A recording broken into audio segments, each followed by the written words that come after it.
नमस्कार दोस्तों, स्वागत है आपका ग्राइंडिंग सक्सेस चैनल पर। दोस्तों, आज इस वीडियो में हम भारतीय नागरिक सुरक्षा संहिता यानी BNSS का अध्याय 5 पढ़ेंगे, जो व्यक्तियों की गिरफ्तारी यानी अरेस्ट ऑफ पर्सन्स के संबंध में बात करता है। ठीक है, इससे पहले दोस्तों हमने BNSS के 4 अध्याय कंप्लीट कर चुके हैं।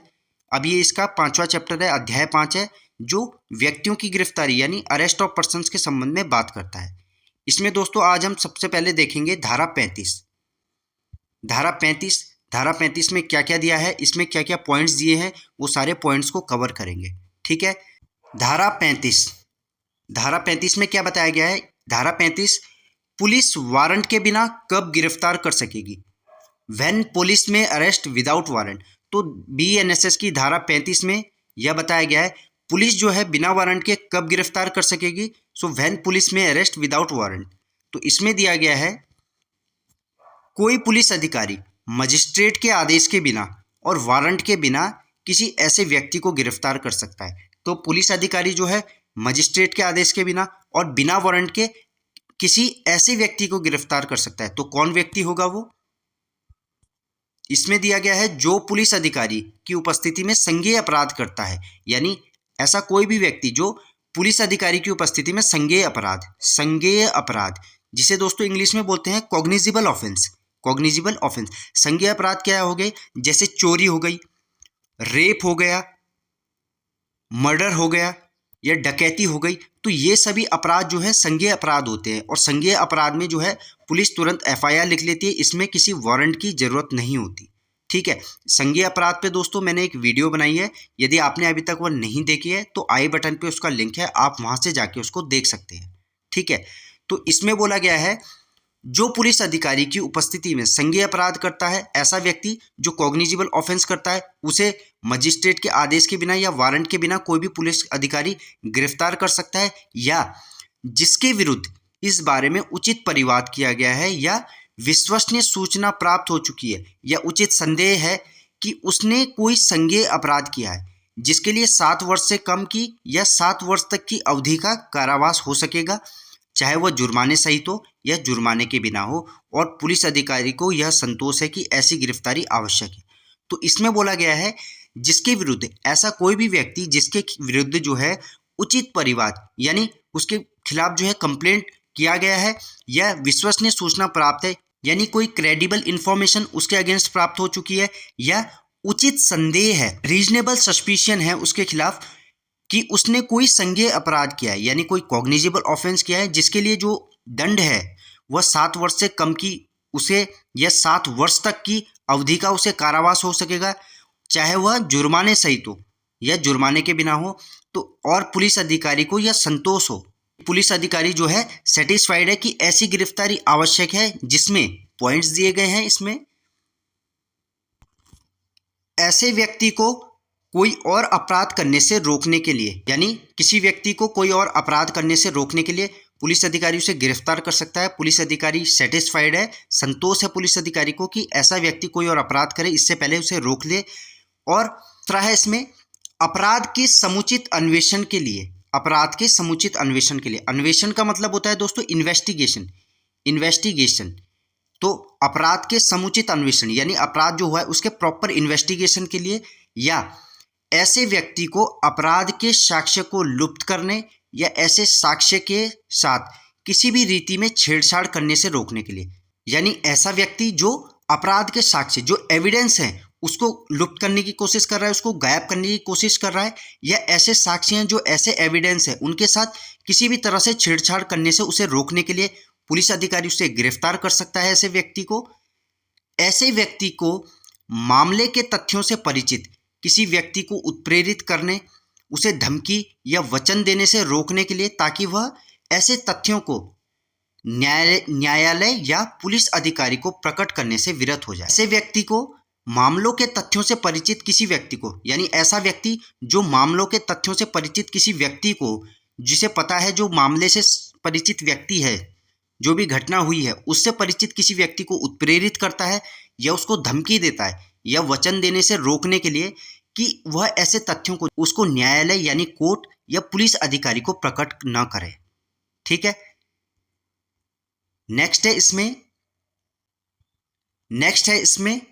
जब तक ऐसे व्यक्ति को गिरफ्तार नहीं किया जाता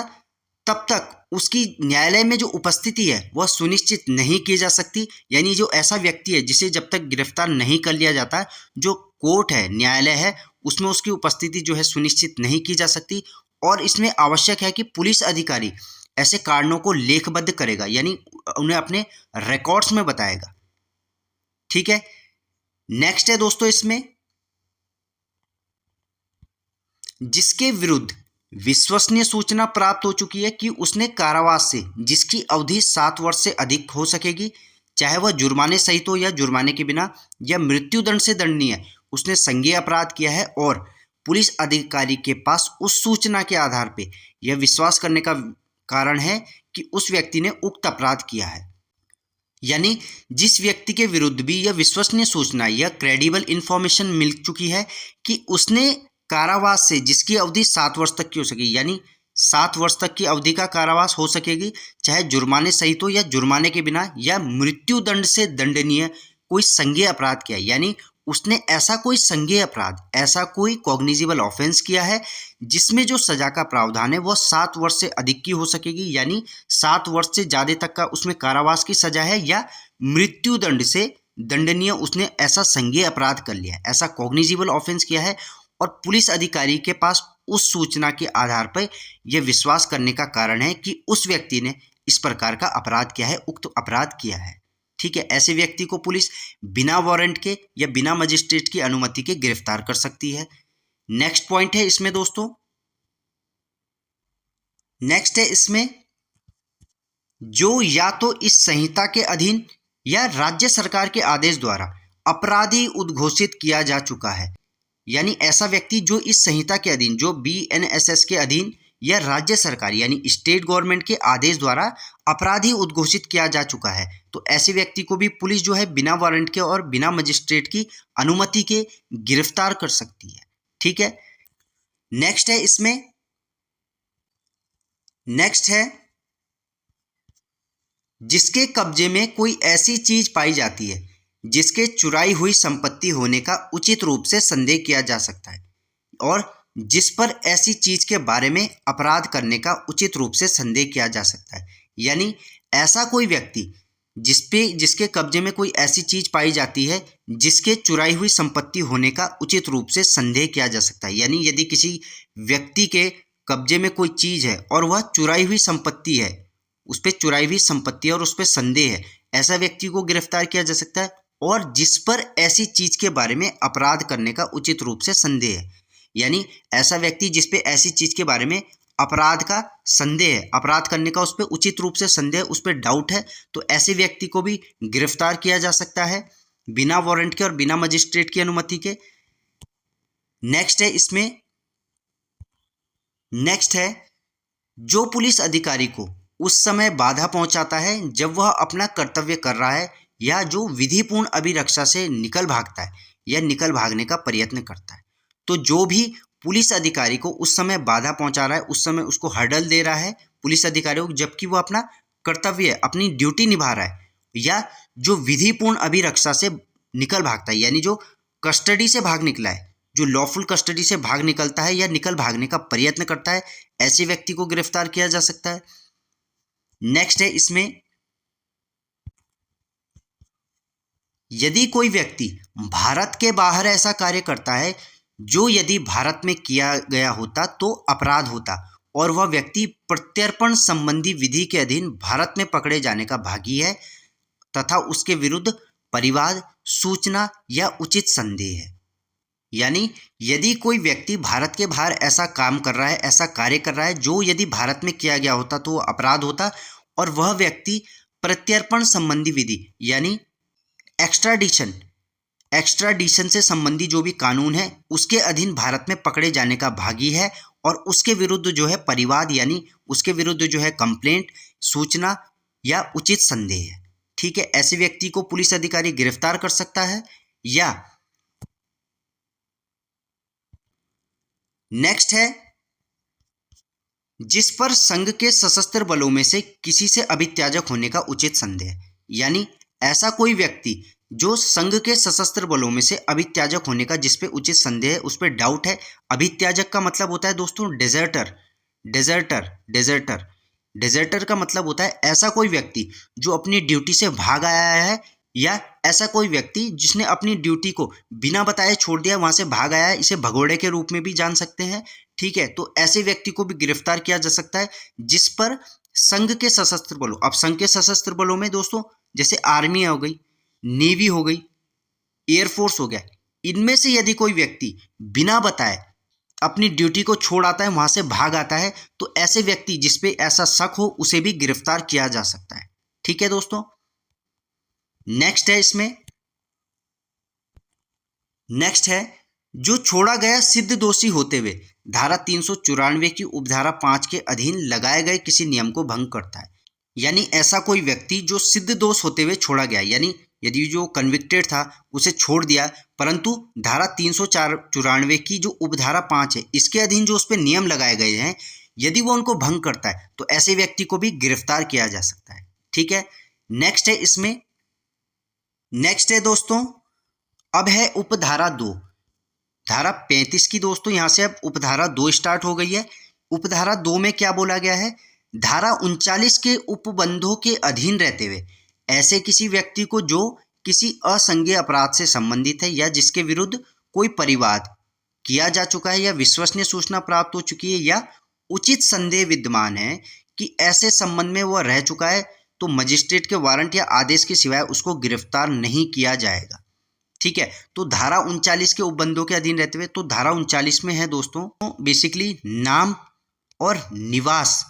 बताने से इनकार करने पर गिरफ्तारी के संबंध में बात की गई है। इसमें जो इसके प्रावधान बताए गए हैं, तो धारा 39 के उपबंधों के अधीन रहते हुए ऐसे किसी व्यक्ति को जो असंज्ञेय अपराध से संबंधित है, यानी नॉन कॉग्निजिबल अपराध से संबंधित है, या जिसके विरुद्ध कोई परिवाद यानी कोई कंप्लेंट की जा चुकी है या क्रेडिबल इंफॉर्मेशन है, उसके खिलाफ विश्वसनीय सूचना है या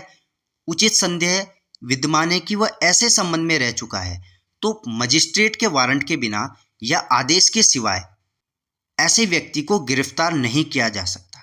ठीक है, ये थी इसकी उपधारा 2। नेक्स्ट है इसमें उपधारा 3, नेक्स्ट है इसमें उपधारा 3। उपधारा 3 में क्या बोला गया है, ऐसे मामलों में जहां उपधारा 1 के अधीन किसी व्यक्ति की गिरफ्तारी आवश्यक नहीं होती, लेकिन उस व्यक्ति के खिलाफ परिवाद यानी कंप्लेंट हो चुकी है या विश्वसनीय सूचना यानी क्रेडिबल इंफॉर्मेशन है या उस पर उचित संदेह है कि उसने संज्ञेय अपराध यानी कॉग्निजिबल ऑफेंस किया है, तो पुलिस उस व्यक्ति को सूचना देगी कि वह पुलिस के सामने या किसी बताए गए स्थान पर हाजिर हो, यानी पुलिस उसे नोटिस देगी कि वह पुलिस के सामने या जो भी स्थान उस नोटिस में बताया गया है वहां पे वह हाजिर हो, उसमें प्रेजेंट हो। ठीक है, तो ऐसे मामले जहां उपधारा 1 के अधीन, जो भी हमने अभी इसकी उपधारा 1 देखी थी, उसके अधीन किसी व्यक्ति की गिरफ्तारी आवश्यक नहीं होती, लेकिन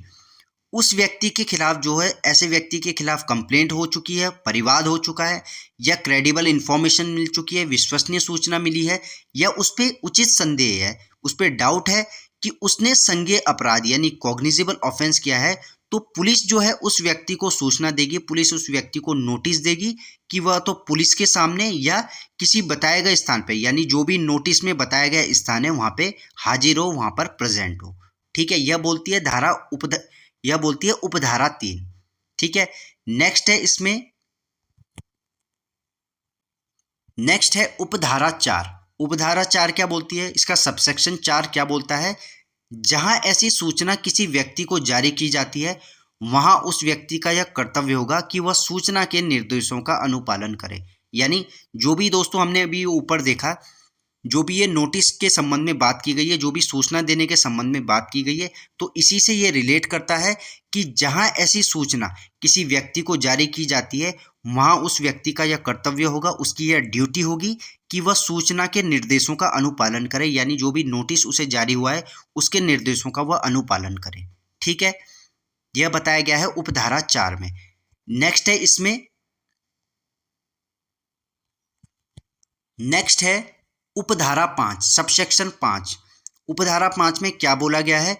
यदि कोई व्यक्ति सूचना यानी नोटिस का पालन करता है और लगातार अनुपालन करता रहता है तो उसे उस अपराध के संबंध में गिरफ्तार नहीं किया जाएगा।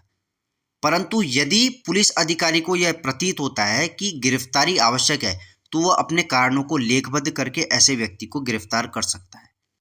ठीक है, तो इसमें बोल रहा है यदि कोई व्यक्ति सूचना यानी नोटिस का पालन कर रहा है और लगातार उसका अनुपालन करता है तो उसे उस अपराध के लिए उस संबंध में गिरफ्तार नहीं किया जाएगा जो भी उसमें नोटिस में बताया गया है, जो भी उस अपराध के संबंध में बात की गई है उसके लिए उसे गिरफ्तार नहीं किया जाएगा। परंतु यदि पुलिस अधिकारी को यह प्रतीत होता है, पुलिस अधिकारी को यह लगता है कि गिरफ्तारी आवश्यक है तो वह अपने कारणों को लेखबद्ध करके ऐसे व्यक्ति को गिरफ्तार कर सकता है। यानी पुलिस अधिकारी अपने कारण लिखेगा, उन्हें लेखबद्ध करेगा, उन्हें रिकॉर्ड में चढ़ाएगा, तब ऐसे व्यक्ति को गिरफ्तार वह कर सकता है। ठीक है, कारण बताएगा, उन कारणों को लेखबद्ध करेगा। नेक्स्ट है दोस्तों, नेक्स्ट है यदि कोई व्यक्ति सूचना यानी नोटिस के निर्देशों का पालन करने में असफल रहता है या अपनी पहचान बताने से इनकार करता है तो पुलिस अधिकारी सक्षम न्यायालय द्वारा पारित आदेशों के अधीन रहते हुए सूचना में वर्णित अपराध के लिए उसे गिरफ्तार कर सकता है। यानी यदि कोई व्यक्ति सूचना यानी नोटिस के निर्देशों का पालन करने में असफल रहता है, जो भी उसे नोटिस के दौरान निर्देश मिले उनका वह पालन नहीं करता है या अपनी पहचान बताने से इनकार करता है, तो पुलिस अधिकारी जो है सक्षम न्यायालय द्वारा पारित आदेशों के अधीन रहते हुए यानी कोर्ट ने जो भी आदेश पारित किए हैं उसके अधीन रहते हुए सूचना में वर्णित अपराध, जो भी नोटिस में अपराध वर्णित है, जो भी नोटिस में अपराध बताया गया है उसके लिए उसको गिरफ्तार कर सकता है। ठीक है, नेक्स्ट है इसमें उपधारा 7 सबसेक्शन 7, इसमें क्या बोला गया है, कोई भी गिरफ्तारी ऐसे अपराध के मामले में जो 3 वर्ष से कम के कारावास से दंडनीय है और ऐसा व्यक्ति जो शिथिलांग यानी इन्फर्म है या 60 वर्ष से अधिक की आयु का है, ऐसे अधिकारी जो पुलिस उप अधीक्षक से नीचे की पंक्ति का ना हो उसकी पूर्व अनुमति के बिना गिरफ्तारी नहीं की जाएगी। ठीक है, तो कोई भी गिरफ्तारी ऐसे अपराध के मामले में जो 3 वर्ष से कम के कारावास से दंडनीय है, यानी ऐसा कोई भी अपराध जो 3 वर्ष से कम के कारावास से दंडनीय, यानी जिसमें कारावास 3 वर्ष से कम का है और ऐसा व्यक्ति जो शिथिलांग है, जो इन्फिर्म है, ठीक है, या ऐसा व्यक्ति जो 60 वर्ष से अधिक की आयु का यानी 60 प्लस ऐसा कोई आदमी है, तो वह व्यक्ति ऐसे अधिकारी जो पुलिस उप अधीक्षक से नीचे पंक्ति का ना हो, यानी DSP deputy superintendent of police की जो रैंक है उससे नीचे का नहीं होना चाहिए, उसकी पूर्व अनुमति के बिना यानी उसकी परमिशन के बिना गिरफ्तारी नहीं की जाएगी। ठीक है, तो कोई भी व्यक्ति ऐसे अपराध के मामले में जो 3 वर्ष से कम के कारावास से दंडनीय है, यानी किसी को भी यदि 3 वर्ष से कम का कारावास का दंड मिला है, जो 3 वर्ष से कम कारावास से दंडनीय है, या ऐसा व्यक्ति जो शिथिलांग है, जो इन्फिर्म है, या ऐसा कोई व्यक्ति जिसकी आयु 60 वर्ष से ज़्यादा है यानी जो 60 प्लस है, इस प्रकार का व्यक्ति, ऐसे अधिकारी जो पुलिस उप अधीक्षक से नीचे पंक्ति का ना हो, यानी DSP deputy superintendent of police की रैंक से नीचे का नहीं होना चाहिए, तो इसकी अनुमति के बिना गिरफ्तारी नहीं की जाएगी। ठीक है, तो दोस्तों ये था भारतीय नागरिक सुरक्षा संहिता का अध्याय 5 जो बात करता है अरेस्ट ऑफ पर्सन्स के संबंध में, यानी व्यक्तियों की गिरफ्तारी के संबंध में। और इसमें आज हमने धारा 35 को देखा, जो भी इस धारा 35 में पॉइंट्स बताए गए हैं उन सभी को आज हमने इसमें कवर किया है। मिलते हैं दोस्तों आपसे इसके नेक्स्ट पार्ट में, इसकी नेक्स्ट धाराओं के बारे में हम पढ़ेंगे नेक्स्ट वीडियो में। धन्यवाद।